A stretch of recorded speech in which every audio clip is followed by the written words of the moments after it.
Enzymes are the machines of the cell. They come in a couple of flavors. Some enzymes have motor function and require energized molecules, ATP, about which more soon, to function, but other enzymes perform functions without any external source of energy at all. And we'll illustrate this here by talking about enzymes that catalyze chemical reactions. There are many types of such enzymes, but we'll just look at one, proteases. It is the job of a protease to chop up the peptide backbone of a protein to cut it into small pieces. Some proteases do this generically to dispose of proteins. The example I'm going to show is HIV protease, which cuts up a protein that it has tricked the cell into making into shorter fragments useful for assembling its viral protein coat.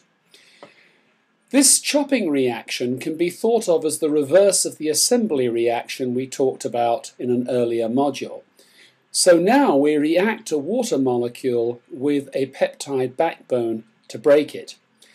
If you look at this, see this carbon here has added to it an oxygen minus, while this amine group here now goes from an NH to an NH3+, and that is 2 hydrogens, 1 oxygen coming from the water.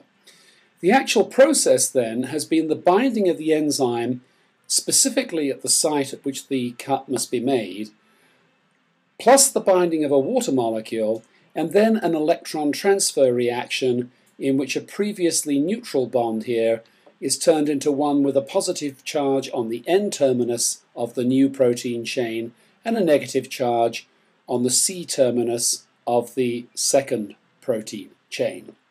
You see then that this is just like the Marcus theory, and we expect then to have a transition state for this charge transfer reaction, given that the cut peptide backbone has the lower free energy here.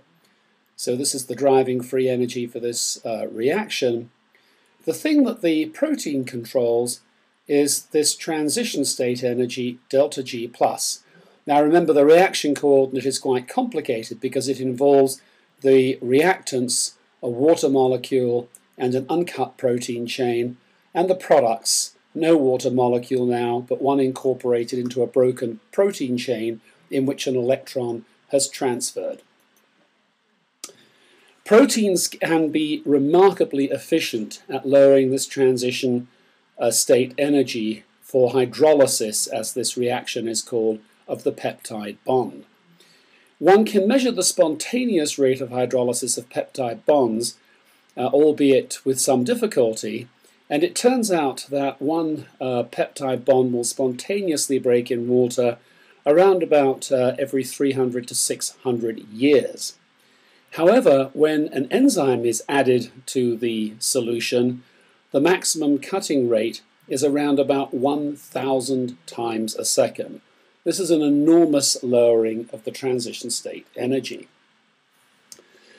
Here is an illustration of the dynamics of a protein carried out by a geometrical program that captures the long-range fluctuations in the enzyme. The enzyme is HIV protease, so the chain to be cut would pass through this hole in the enzyme here. And as you can see, the mechanics of the enzyme are such that the largest fluctuations occur in this pocket where the peptide backbone sits. So the peptide would pass through this hole, bind at the right sequence to be cut, and then fluctuations of this protein around this pocket would lead to the correct polarization to give you a transition state according to Marcus theory.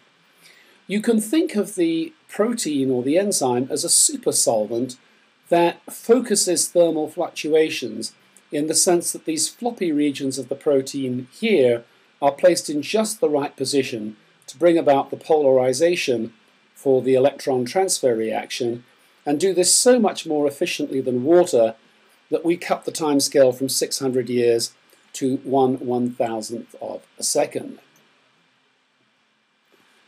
Now, this rate of 1/1000th of a second sounds quite fast compared with 600 years, for sure. What I show on this slide are the timescales for fluctuations of the protein. The top formula is the formula for a relaxation time of a damped harmonic oscillator. So I'm taking the damping constant of the protein and dividing it by the stiffness constant of the protein. You'll find this discussed in one of the appendices of the book.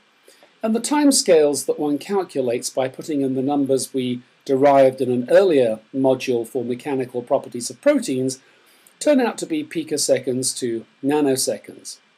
A more realistic estimate might be the diffusion time to move a distance equal to the diameter of the protein, and so we can calculate this from the diffusion constant, and that then goes to many tens of nanoseconds.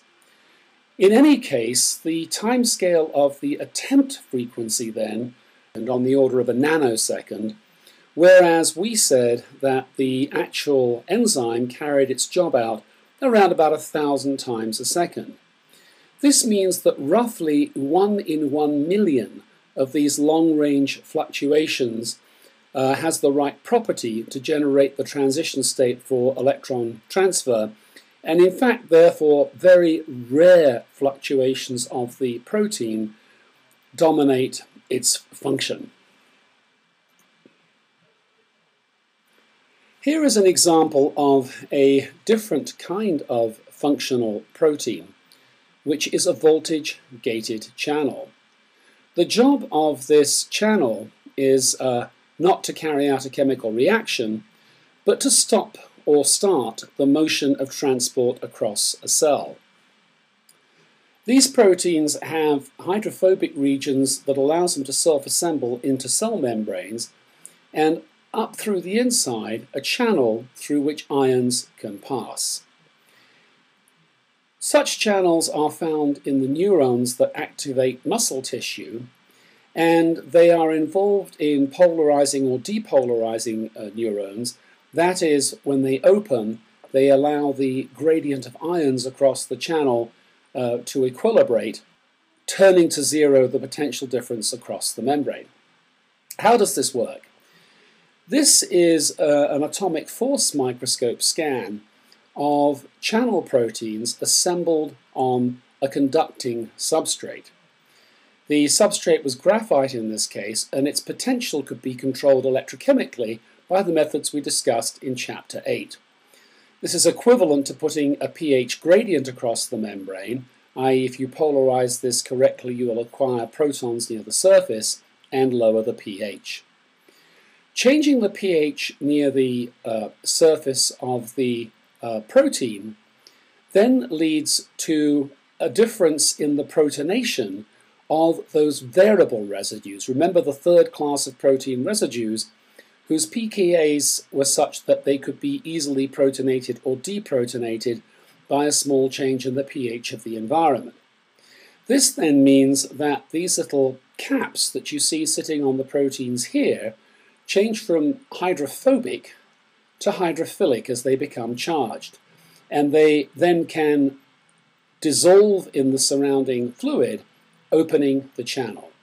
So the voltage gating mechanism occurs then as one takes hydrophobic residues in this region here, protonates them to make them soluble, and this then results in the opening of the channel.